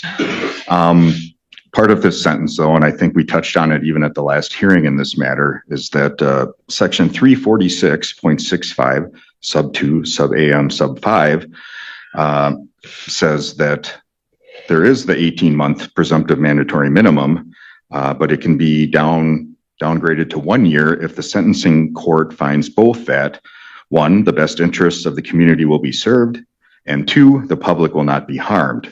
The court may depart from the mandatory 18-month initial confinement term if it places its reasons on the record. And I'm pulling it from a case that I'm probably going to tank the name. It's State v. Shirikian. Spell it, please. Shirikian. It's a 2023 Court of Appeals case, 2023 WI App 13, 987 Northwest 2nd, 819. I just want to stop you right here because I just want to make sure that you're in the confines of the agreement that you've reached with your argument. Is it free to argue, or is it a recommendation by both for the mandatory minimums? I always phrase statutory minimum, and when I say that, I assume they can make this argument. I just wanted to make sure that that was on the record. Yes, I don't view it as a breach of the plea agreement. Yeah, I didn't think you would object. So I just wanted to make sure, Mr. Benson, so we don't go down some other road. No, I understand. I don't want to waste the court's time, but I do want to get a lot of things on. I want you to say all of those things. Thank you, Your Honor. So, and in touching on her criminal record, obviously I'm not allowed to keep a copy of the criminal record, but Mr. Schmidt again was right. In reviewing her driving record, the last conviction is February 28th, 2011 from the 2010 case. And I went through Minnesota's version of CCAP and pulled a lot of paperwork out of there, to be honest. But the last thing you'll find there criminally is from 2010. So, and as her sister indicated, it was rough growing up. But I think 15 years ago, the light went on. Some people enter adulthood later than others. And for Cindy, it just happened to be about 15, 16 years ago, I would say. She has done the AODA. They didn't recommend any further classes or anything like that. She has an online support group all over the country where they share each other's burdens and things like that. And I think it works out really well for her. She even completed her driver's safety plan July 31st last year. So she certainly is taking this seriously. When she and I talked on the phone this morning, because I thought she was having medical issues, she said, no, people are coming today. We're going to do this today. I'm going to finish this today. And I hope when she speaks to the court, she can tell it to you like she told it to me. I said, that is perfect. That's exactly how you should address the judge. But when you're looking at this best interest of the community, first of all, does she need punishment or does she need rehabilitation? She really hasn't done anything criminally for 15 or 16 years. And again, it is a 5-6 OWI. It's serious, and Wisconsin takes that serious.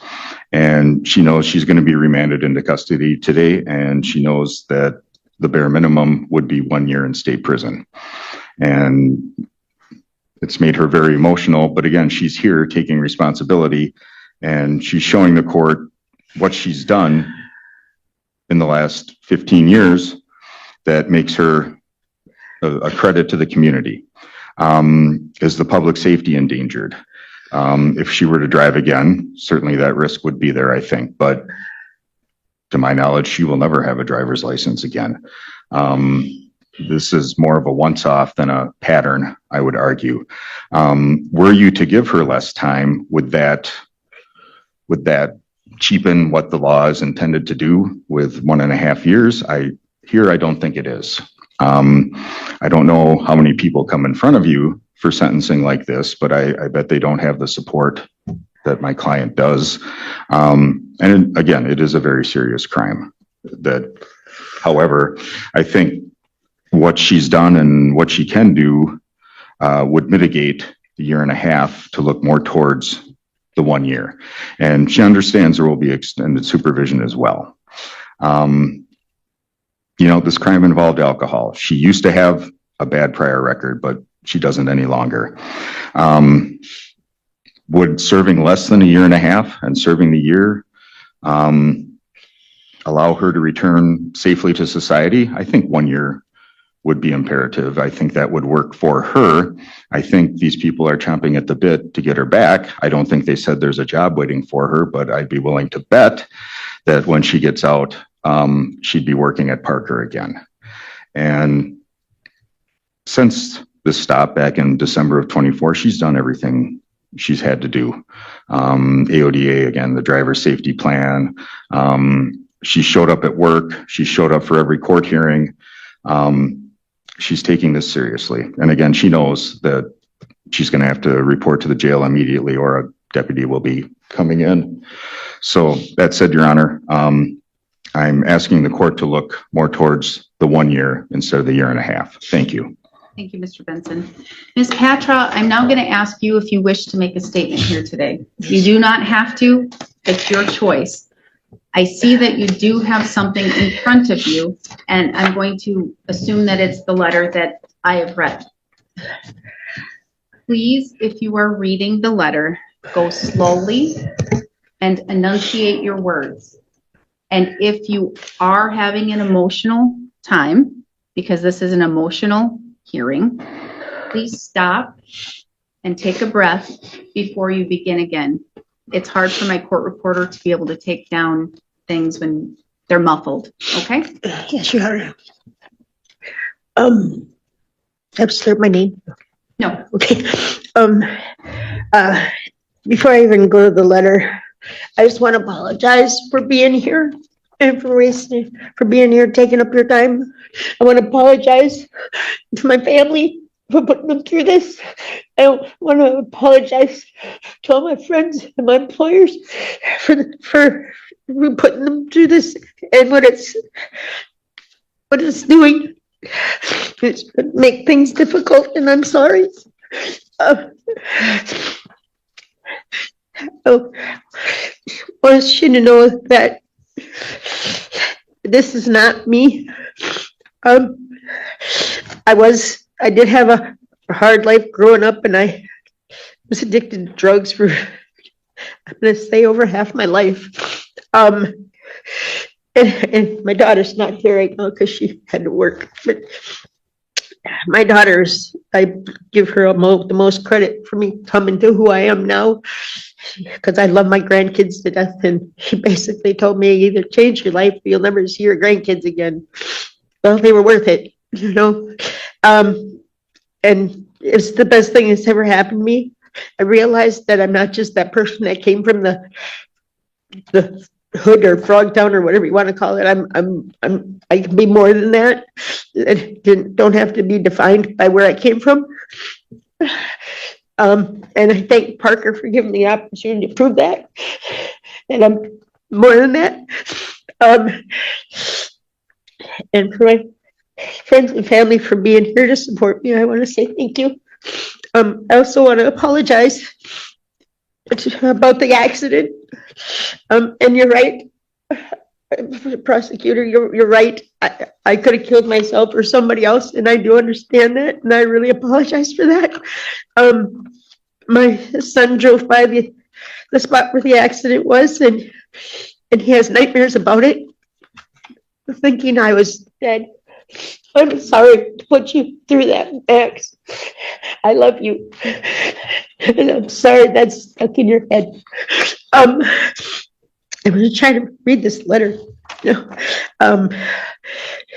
Judge Morgan and counsel, I am writing this letter to express my deepest remorse for the mistake I made.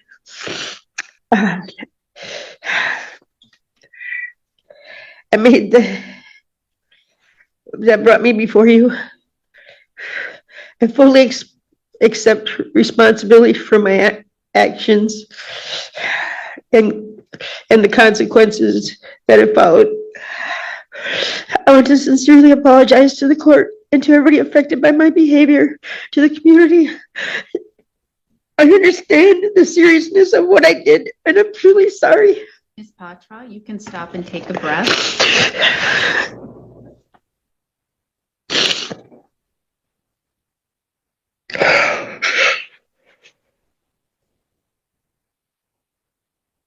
I have read your letter. I did read it very carefully when I read the other letters.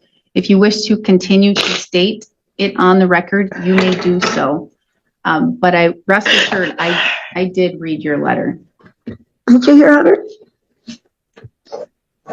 Want to say anything else? Do you want to read it? I just want to say I'm sorry. And I wish there was a way that I could be on a bracelet and turn myself in every weekend and go to work and make sure I take care of my family and my responsibilities. Ms. Patra, what happened that night?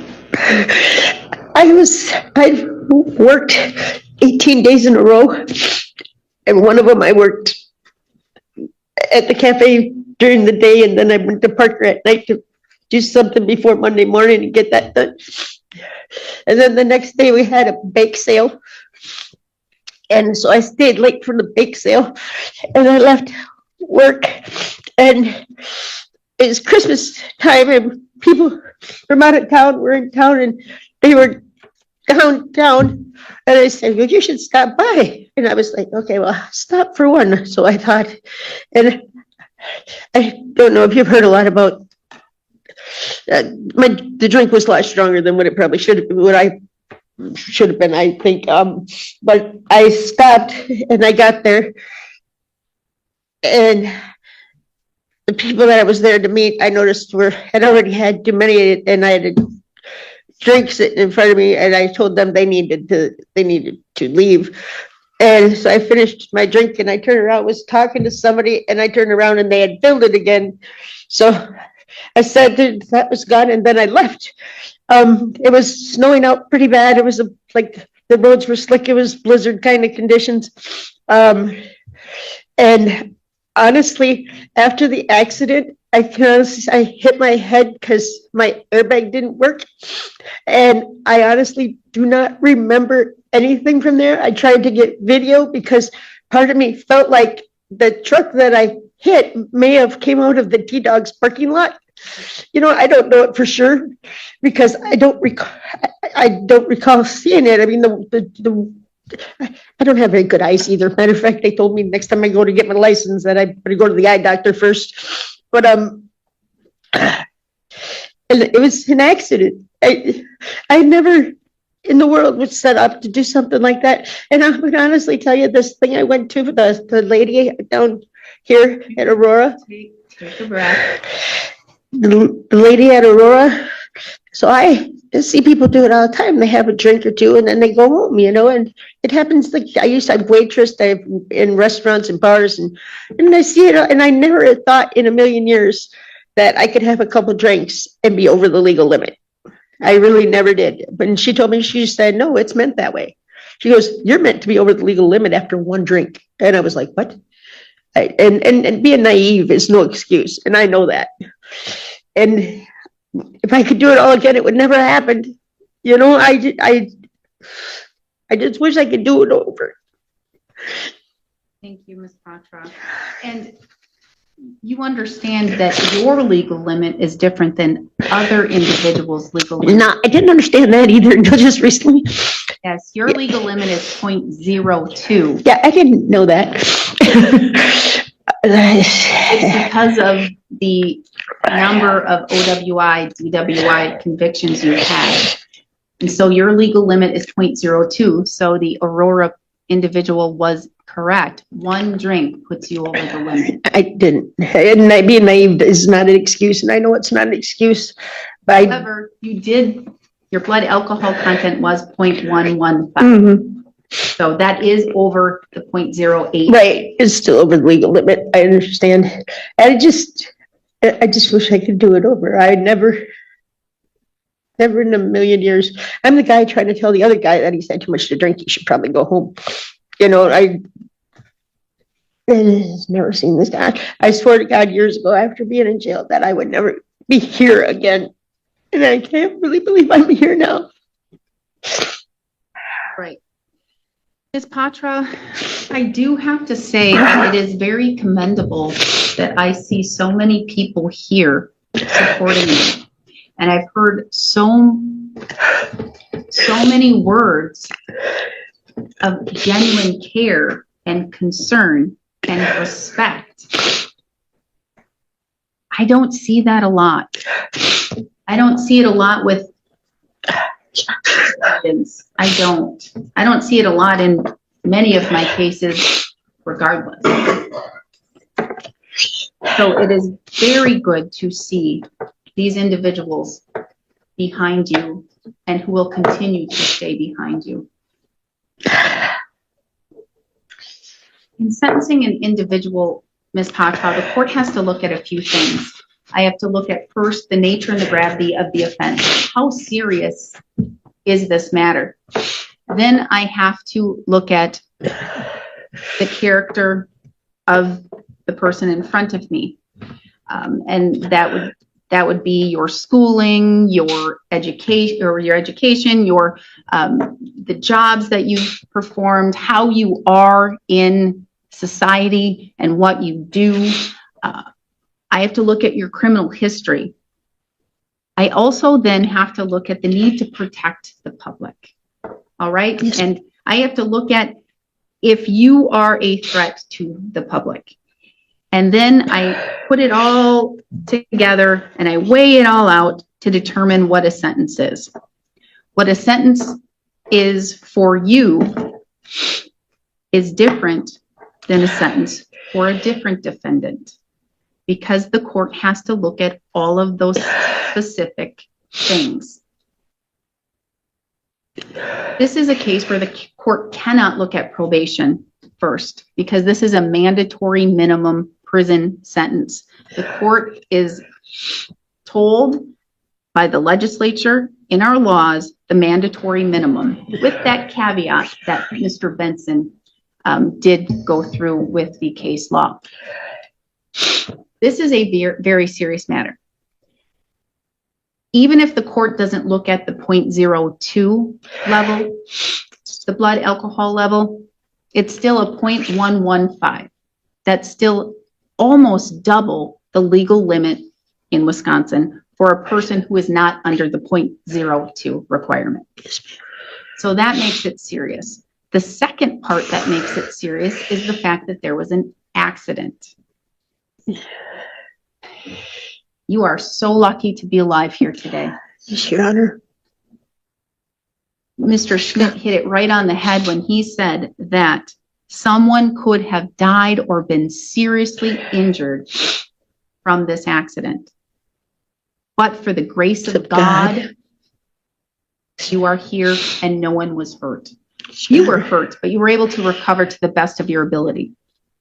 I'm really glad to hear the statement from Mr. Benson in which he said he thought you were going through medical issues right now or needed something medically, but you told him, no, I want to move forward today.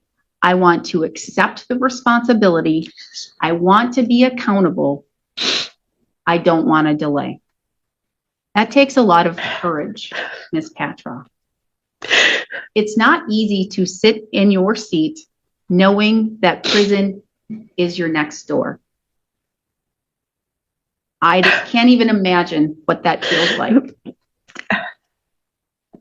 But I am seeing a person who made a mistake.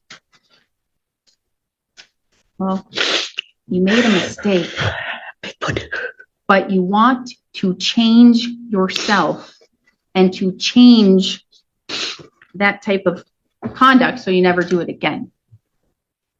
From hearing your statement, Ms. Patra, it sounds like not only are you a giving person, and that's the statement from everybody, you are a giving person, but you are an over-giving person.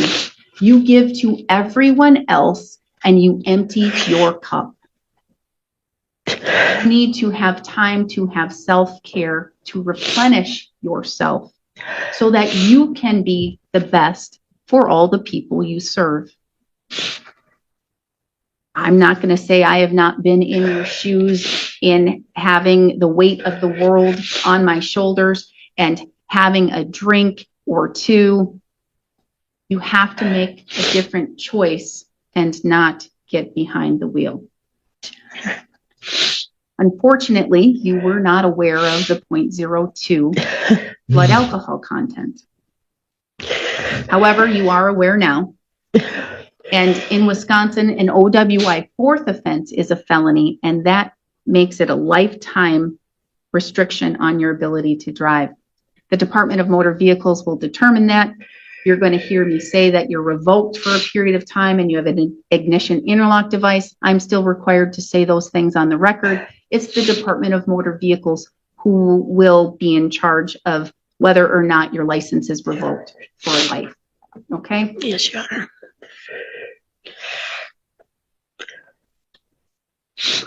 In protecting the public, I look at you and I look at a person who is very giving and out there for the public, for the community, but for this one time, but for this action, this day where you were overworked, you were tired, you were exhausted, and you wanted to let loose or relax. You weren't at the bar pounding them one at a time, one after another after another. You had a few drinks.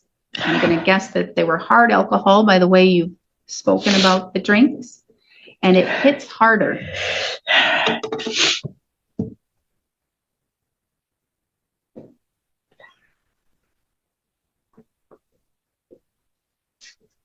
I have so many people here that are supporting you today.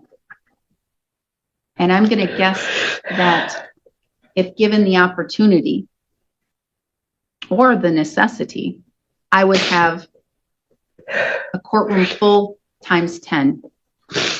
Because it sounds like you're not only generous to each of the individuals within this courtroom, well, behind those walls in the gallery, but you are giving to a whole lot more people who would sit there and give more positive statements. I'm going to tell you, I bet I could have had 50 or 60 written statements for individuals wanting to make positive remarks about you. That goes a long way, Ms. Patroff. I'm sure you've heard, and others in this courtroom observing, I'm a judge that ensures that there is the punishment that's necessary, but I can look at the whole picture.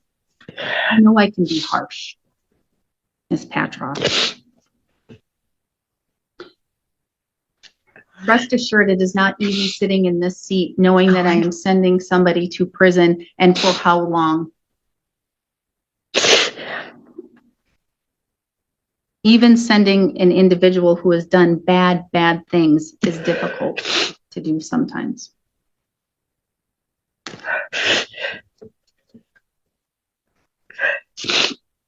I have thought about this from hearing from the members of the community and from hearing the argument from the state and from the plea from your attorney. And honestly, I'm glad your attorney went down that road, because that was already going down in my thoughts. Ms. Patra, here's what I'm going to do. I don't do this often. It is rare for me to go down this path. It is rare for me not to follow the law to the best of my ability as I understand it. The legislature has mandatory minimums. It's kind of a battle for me to not follow mandatory minimums. I think I've only done this once, maybe twice.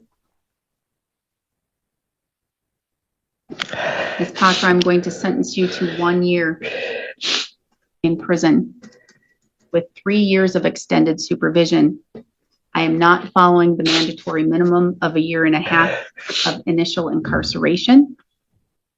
And here's why. Because I have to state that all on the record. On top of everything that I have done here today, I find that it would be in the best interest of the community, and the community would be best served with you out in the community, doing the good things and continuing that. I do not believe that the public would be harmed or that I am spitting on the law by not following the mandatory minimum. I believe that, in fact, the public could benefit once you come back into the community. But here is what I am requiring because of this sentence. I am requiring that you, once you are released from custody, you will be in my treatment court. Sure. And that is why, that is the tip that has tipped it over for me to do a lesser sentence than the mandatory minimum. The treatment court is a lot of work. You have a lot to do, a lot of requirements. You're one step ahead because I'm going to guess you have a place to live, and I'm going to guess you're going to have a job coming back. But you're going to need time to come to treatment court, to do meetings, and to do other things. And you know what? I believe that you could benefit from that. I also believe my treatment court can benefit from you. So again, that's where you're going to be giving back to the community. Sure. You will be a positive influence for the individuals that I have in my court. And I want to tell you how rare this is for me to do this. I am assessing $3,464 in fines and fees, plus a $10 blood draw fee. There's $750 in restitution. Is that stipulated to, Mr. Benson? Yes, Your Honor. Plus $750 in restitution. I believe I said 3 years of extended supervision, 3 years revocation of your driver's license, 3 years of ignition interlock device. I do have to continue to order that you do the OWI AODA assessment and follow through. The statute still requires me to say those things. Now, while you were on extended supervision, while you're incarcerated for the year in prison, you cannot engage in any early release programming. If you are revoked off of your extended supervision, you may engage in early release programming on that additional 3 years that will hang over your head. While on extended supervision, treatment court, absolute sobriety, no use or possession of any illegal drugs, substances, or paraphernalia. I don't think that that's what you're involved in, but it was in your history, so that's why I'm saying. Testing, gainful employment. I don't think I have to order community service. I think you already do it. You have 20 days to appeal. Should you fail to appeal within 20 days, you do lose that right. This is a felony. No use or possession of a firearm for life. No voting in any election until your civil rights are restored. I do need to order your DNA. The jail will make sure that they get that once you report. This is an immediate report. After you're done here at this hearing, you must immediately go to the jail to the day reporting to get booked in, and then you will go to jail, and then they will send you to prison. With regards to the amount that you owe, the court ordered restitution, surcharges, and costs, and the fines. They will be collected as a percentage determined by the Department of Corrections to be reasonable while you are in state prison. They are a condition of your extended supervision, so you must make payments. Whatever the Department of Corrections deems reasonable while you are incarcerated is that number that you will pay or have to pay. Once you are released from custody, the court is going to order that you make payments of $300 per month. All right, $300 per month once you are released from custody. Once you're released from custody, you must immediately you will be told to go to your probation agent. They will set you up with treatment court, and then you will get that ball rolling.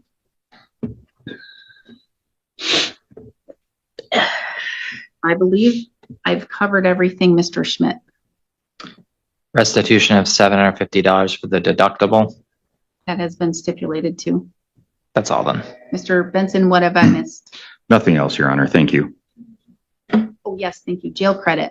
Any jail credit? None. We discussed that this morning. That's right. She had the accident. She went to the hospital. She did not get arrested. And that's why actually there was no bail.